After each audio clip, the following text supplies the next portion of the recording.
বন্ধুরা, তোমাদেরকে আজকে দেখাবো এক নতুন একটা ভিডিও। এই সব গাড়িগুলো কারা কারা দেখেছো কমেন্টে কিন্তু আমাকে জানিও, কিন্তু কমেন্ট করে, কিন্তু বেশি বেশি করে কমেন্ট করে জানিও কি কি এইসব। এই যে দুজনকে দেখছো, এরা হলো একজন আসামি। আসামের আসামের মানুষেরা, আসামি নয়, আসামের মানুষরা। তাই আসামটা তোমাদেরকে আজকে ঘুরে দেখাবো, যদি চেষ্টা পারা যায় যতটুকু। আসামের লোকগুলো দেখো গাইস, পুরো আমাদেরই মতো, কিন্তু আমাদের মতো কথাবার্তা, খাওয়া দাওয়া, কিন্তু মাছ ওরা খায়, কিন্তু বাইরে অনেকে তো মাছ টাছ বলেই চিনেই না। রুটি, সবজি, চিকেন এগুলো বেশি পছন্দ করে, কিন্তু আমাদের মতন তো আর এই খাওয়া দাওয়া, বাঙালি বস কোনো কিছুতে হার মানবে না, সব কিছুই তো খাওয়া। তাই তোমাদের দাদাভাই ওইখানে গিয়েছিল, তাই তোমাদেরকে দেখাবো আসামের খেলার গ্রাউন্ডটা কীরকম হয়। অল্প করে ছোট্ট করে দেখাবো গাইস, যতটা সম্ভব ততটাই দেখাবো।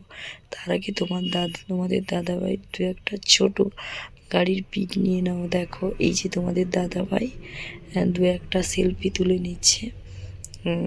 দেখো এগুলো সেলফি দিয়ে আমাদেরকে পাঠিয়েছে, আমি চেষ্টা করছি তোমাদের সঙ্গে একটু একটু করে শেয়ার করা। খুব সুন্দর লাগছে দেখো।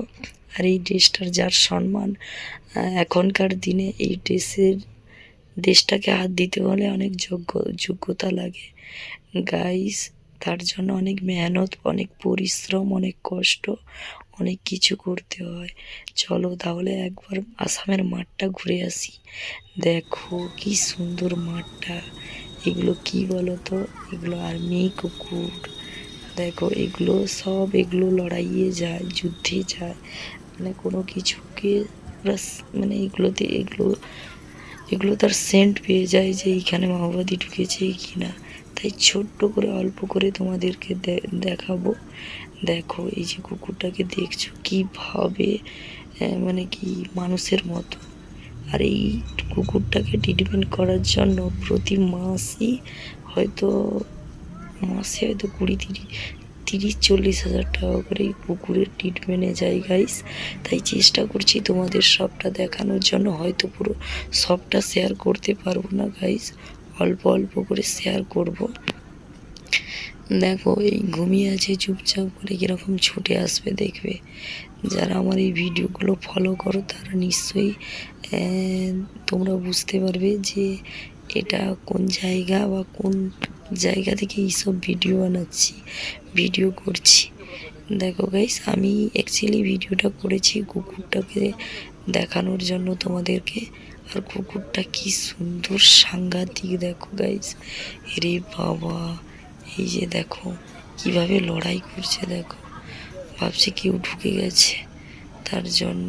আর দেখো একটুও ছাড়ছে না, কত 1-2-3 ফেরা। দেখো ওকে চারিদিকে দোলাচ্ছে। দেখো কুকুরটা ভাবলো এবার সে খতম হয়ে গেছে, এবার যে জায়গা থেকে এসছিল সে জায়গায় চলে এসছে গাইস। দেখো কি সুন্দরভাবে।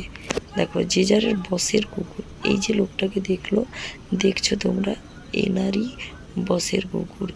উনি যা বলবে এই কুকুরটা তাই করবে। দেখো গাইস, সাহস রাখতে হয় রে বাবা। কীভাবে সে ভাবছে হয়তো ওই লোকটা যতক্ষণ বন্দুকটা ওই দিকে লাগিয়ে রাখবে ততক্ষণ বলতেই থাকবে। তাই তোমরা সবাই ভালো থেকো, সুস্থ থাকো। তাই আমি চেষ্টা করলাম ওকে